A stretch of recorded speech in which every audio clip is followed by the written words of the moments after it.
Right, so off we go. I know that the director Bruce Hendricks, having introduced you on the Hannah Montana 3D concert movie, decides to pay a little homage to the Beatles' Hard Day's Night here in parts, and it's always a very dangerous thing, kind of comparing yourself to the Beatles. Did you go back and look at that movie?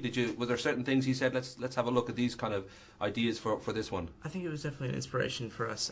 It's one of our favorite movies, not only with the fan moments in that film, but also the humor. I mean, it's a hilarious movie, and which we thought, we should make this a concert film, but really try to make it a full movie.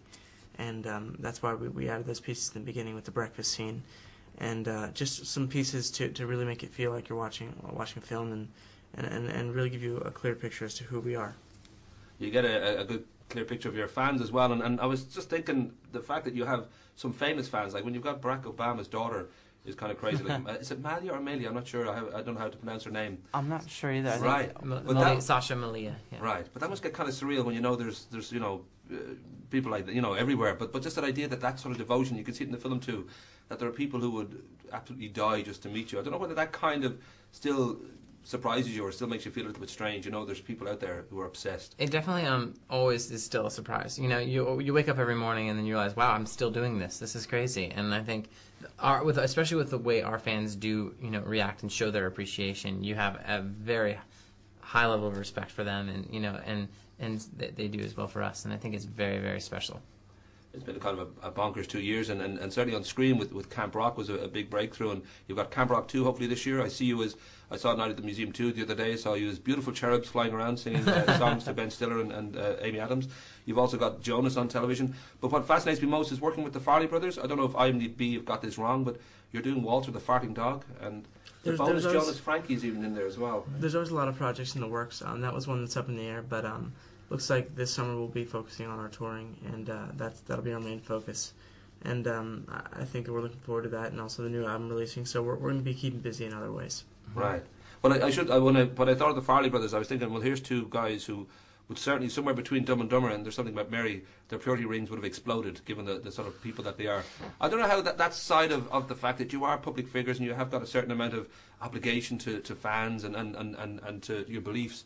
And is that always very easy, especially when you're stepping out with incredibly beautiful women like Taylor and Camilla and all those sort of things? I don't know whether the purity ring gets kind of hot and itchy, or whether it's always, this is okay, I'm a good Christian, I can handle this. I think for us, it's about just taking all of us one step at a time, and that goes back to the music and our day-to-day lives. And when it comes to our personal lives, we try to keep those personal.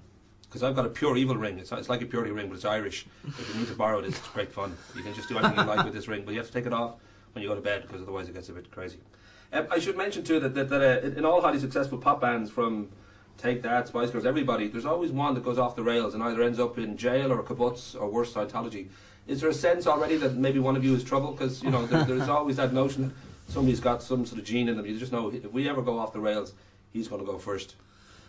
I don't think I reckon it's Joe. Joe has a look about him. Wow, that's a little rough. I don't think anyone ever goes, yep, I'm gonna be a mess in my life. I don't think anyone really does that, but we really hope not, at least. And we're just, like Nick said, taking every day one step at a time, and enjoying every minute of this. It's an amazing ride, and we're very appreciative of what we have, and we remember what it was like not to have the fans, and traveling around in the buses and doing things like that, and being able to even tour. So it's really nice.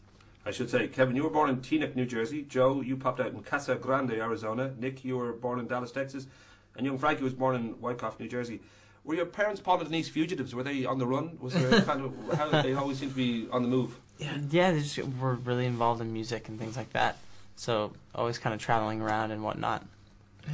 I've got to go, but Irish. You've got Irish, Italian, German, and you've got Cherokee Indian. Yeah. It sounds like an amazing night. Do you know where the Irish roots come from, or? Our grandfather's side, so on my mom's side, so it's kind of there's a lot in there, but it's there. Yeah. It's all the talent and good looks comes from there. You know that, right? Exactly. That's of course. Rock and roll. Okay, guys. Awesome. Nice Thank you to so much. It's a pleasure.